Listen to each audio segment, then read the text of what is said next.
एक घर में 3 भाई और एक बहन थी। बड़ा और छोटा पढ़ने में बहुत तेज थे।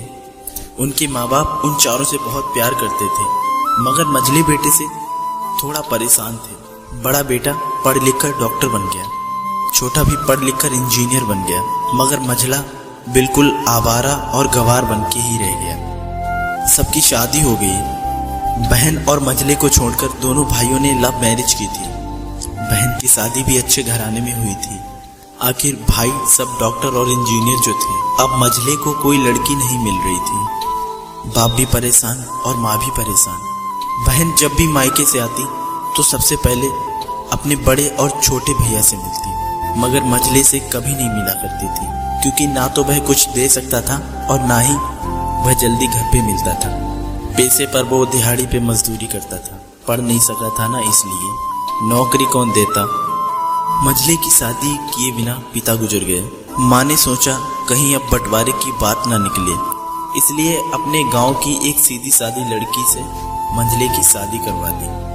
शादी हो जाने के बाद न जाने क्या हुआ कि मंझला एकदम लगन से काम करने लगा। दोस्तों ने कहा, ये चंदू आज अड्डे पर आना। चंदू ने कहा, आज नहीं फिर कभी दोस्त। दोस्तों ने कहा कि शादी के बाद तू जैसे बीवी का गुलाम ही हो गया हो। चंदू बड़े प्यार से बोला, अरे ऐसी बात नहीं है, कल मैं अकेला एक पेट था, अपने रोटी के हिस्से कमा लेता था, अब 2 पेट हैं। घर वाले नालायक कहते थे तो चलता था, मगर मेरी बीवी मुझे नालायक कहे तो मेरी मर्दानगी पर एक भद्दी कालिक है। एक पत्नी के लिए उसका पति घमंड और एक उम्मीद होता है। उसके घर वालों ने भी तो मुझ पर भरोसा करके ही अपनी बेटी दी होगी, फिर उनका भरोसा कैसे तोड़ सकता हूँ। कॉलेज में नौकरी की डिग्री मिलती है और ऐसे संस्कार सिर्फ माँ बाप से मिलते हैं। इधर घर पर छोटा और बड़ा भाई और उनकी पत्नियां मिलकर फैसला करती हैं कि जायदाद का बंटवारा हो जाए, क्योंकि हम दोनों लाखों के बराबर कमाते हैं, लेकिन मंझला ना के बराबर कमाता है। ऐसा नहीं होगा। माँ के लाख मना करने के बाद बंटवारे की तारीख तय होती है।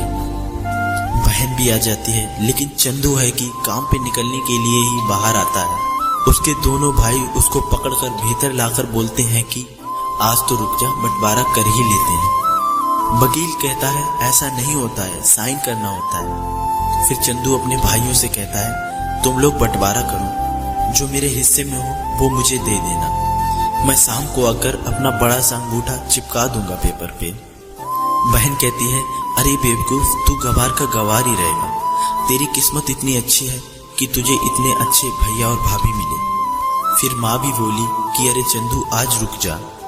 बंटवारे में 10 बीघा जमीन में दोनों भाई 5-5 बीघा जमीन रख लेते हैं और चंदू को पुश्तैनी घर दे देते हैं। फिर चंदू चिल्लाता है, अरे हमारी छुटकी का हिस्सा कौन सा है। फिर दोनों भाई हंसकर बोलते हैं, अरे मूर्ख, बंटवारा भाइयों में होता है, बहनों के हिस्सों में तो सिर्फ उनका मायका ही है। फिर चंदू बोलता है, शायद पढ़ा लिखा ना होना भी एक मूर्खता है। आप दोनों ऐसा करो, मेरे हिस्से की वसीयत मेरी बहन छुटकी के नाम कर दो। फिर दोनों भाई चकित होकर बोलते हैं, फिर तुम?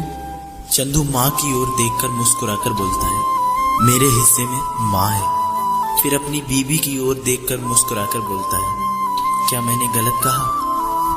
उसकी पत्नी अपनी सास से लिपटकर कहती है, इससे बड़ी वसीयत क्या होगी मेरे लिए कि मुझे माँ जैसी सासू मिली और बाप जैसा ख्याल रखने वाला पति मिला।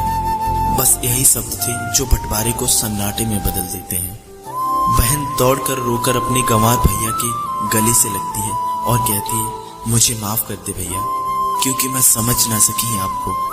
चंदू अपनी बहन को बोलता है कि इस घर में तेरा भी उतना ही अधिकार है जितना हम सबका है। मैंने माँ का चुनाव इसलिए किया क्योंकि तुम सब मुझे याद आओ, क्योंकि ये सब वही कोक हैं जहाँ हम सब लोगों ने 9-9 महीने गुजारे हैं।